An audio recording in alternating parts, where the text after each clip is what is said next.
Hi, I'm Joshua Hedley. Welcome to the Blues Kitchen.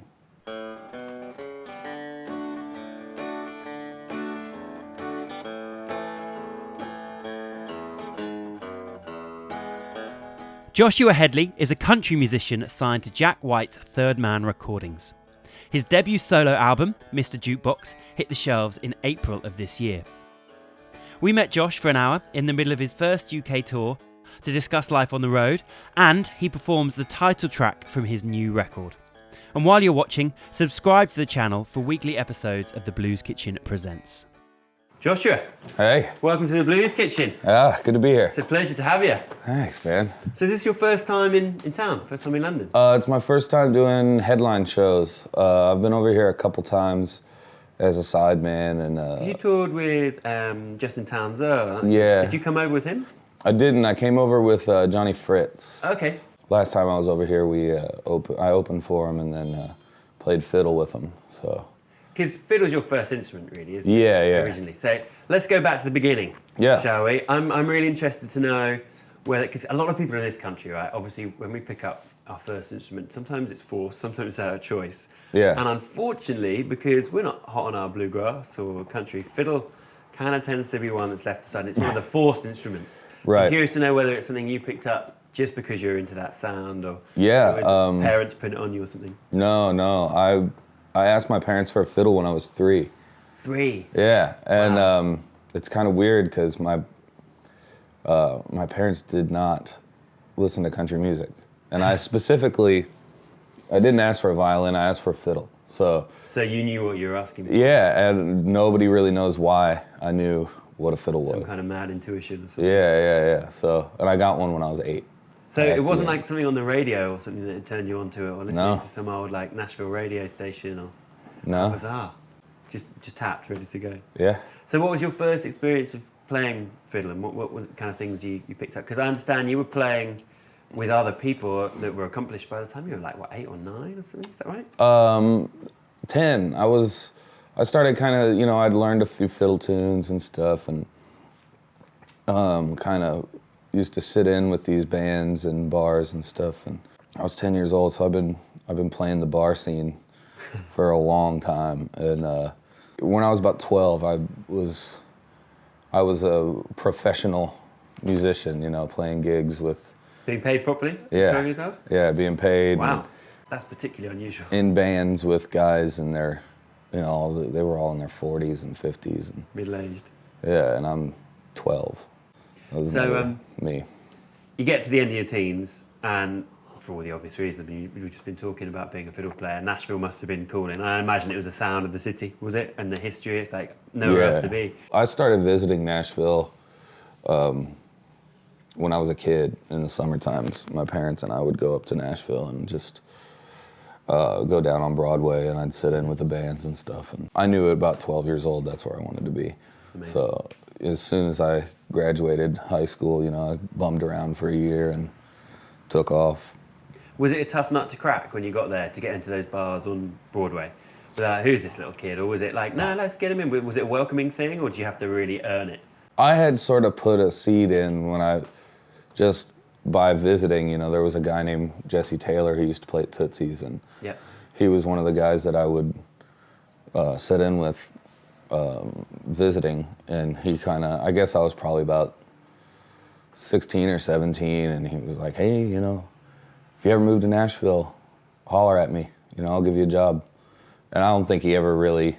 Never thought you would. Yeah, I don't think he thought I would, but I called him when I was 19. I was like, I'm moving to Nashville next month, and he stuck to his word. He gave me a job. I played there for a little while. And cool. And that's at Tootsie's? Yeah, I was at Tootsie's. That was my first gig in town. And then I sort of... That's a good one to get for your first one. That was back when there was still some semblance of country music happening there. Yeah. It's not the case anymore. But yeah, I sort of fell into Roberts right after that, and I played all those bars down there for years. So at what point did the fiddle get put in its case, the acoustic guitar come out, and you start creating your own songs and writing your own material? I mean, I've never put the fiddle away. I still play it. I play on my records and stuff, and I just don't play it for other people anymore, unless it's on record. I'll I like playing on my friends' records and stuff, but I guess I kind of started writing listenable songs. I guess I was about 28. So you're quite a late comer to it. Yeah. I don't mean to cause any offence. No, man. That, but... I didn't, it's not anything that I ever really aspired to do. You know, I had this idea of, you know, I'm just gonna tour with Johnny and do some headline shows in Australia every once in a while and then play at Roberts. And that was my life. Yeah. And that's all I was fine with that, you know? I mean, I think I even said myself, it might sound like it's unusual, but actually, if you're gonna spend all this time around musicians, just absorb it. Yeah. You know, and then by the time you spent, 10 years, 12 years, well, actually even longer because you started when you were so young, but just absorb it. It's probably the best time to start songwriting because you're probably not going to do that kind of teenage angsty thing that loads of people do, just straight in with the good stuff, you know? Yeah, well, I mean, I put out one EP that I hate. You'd rather not. I would keep trying to get rid of it. It keeps popping up, but it was angsty. I was probably like 23 or 24. You might have to get used to that because you're very much in the public eye now. Yeah. I didn't have anything to say, you know? I didn't have anything to talk about. I didn't have any experience. You haven't lived a life until you're about 30. Let's talk about your album, shall we?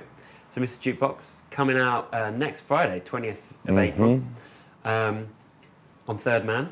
Third Man, yeah, Third Man Records. Tell us how that came about. Did you get the call from Jack White? Come and record for us, man. I made a record, an EP, just to sell at shows. Is this the one you were talking about a moment ago? No.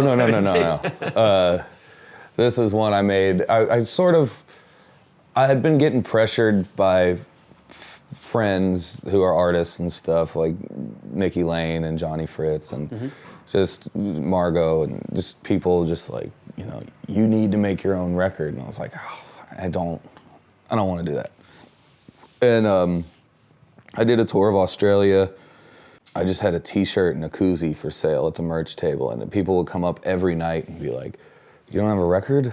I'm like, no. So I knew I had another tour over there coming up, so when I went home, I was just sort of like, all right, I'm not gonna worry about how I pay for this. I'm just gonna book the studio time and I'll figure it out later.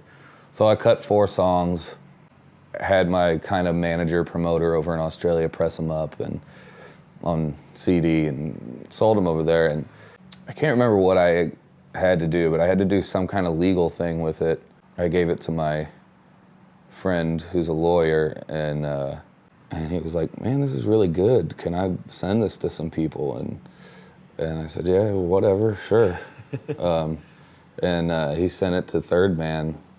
He sent it to a bunch of people, and they all were really interested. And one of them was Third Man, and I just had seen what they've done for Margot, and I like Jack in terms of his artistic vision and like his integrity as a musician. And yeah, I knew that I wanted to be a part of Third Man. So Ben Swank, who's kind of... Ben was in the Soulhead Brothers, wasn't he? That was his band. I think so. Yeah, he asked if they could put the EP out, and I was like, yeah, sure, but you know, I'm writing, and if you ever want to do anything else, let me know. And they came back and offered me a record deal. Amazing. So where did you go and record it after that? I recorded it at a place called Battle Tapes in Inglewood in Nashville. I had some friends, Jordan Lenning and Skylar Wilson, who produced it, and I was lucky to come into being an artist the way I did, you know, as a sideman for so long, because I'd made so many friends with players, you know. I made friends with so many players over the years that I only had to make a few phone calls to get a band together. And then we cut, 9 songs or so, basic tracks in a couple days, and then overdubs. It took about a week. Not hanging about. Get it done. Got it done, yeah. Amazing. Well, perhaps you'd be kind enough to perform. Sure. I think you were going to do the title track for us, right? Sure, I'd love to. Amazing. This is Mr. Juke Box, the title track off of my new record, Mr. Juke Box, out April 20th on Third Man Records.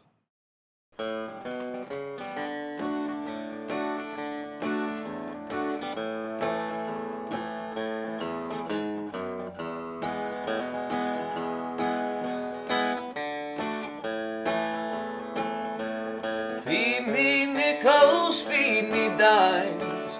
I'll play your favorite song just one more time. I'm right here in the corner anytime you're feeling blue. If you've got a new romance, well, I've got the perfect dance. If you need me, I'll be here. I'm Mr. Jukebox. This old bar room is my home, and it's the only one I've known. I've been here since I was a little boy,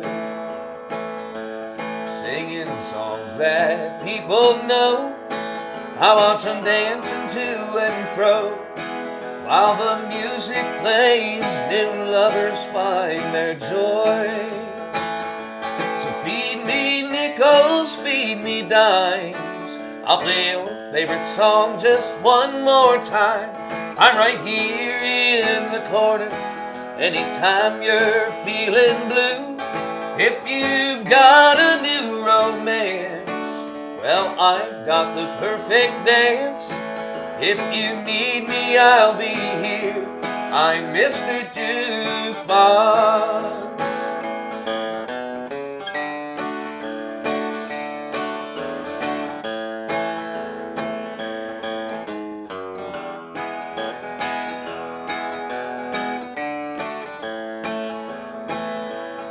Every night at closing time, Johnny's down to his last dime. Still he manages to buy another round. I watch him clinging to the past. As I play there stands a glass. You can almost hear the teardrops hit the ground. So feed me nickels, feed me dimes. I'll play your favorite song just one more time. I'm right here in the corner anytime you're feeling blue. If you've got a new romance, well, I've got the perfect dance. If you need me, I'll be here. I'm Mr. Jukebox.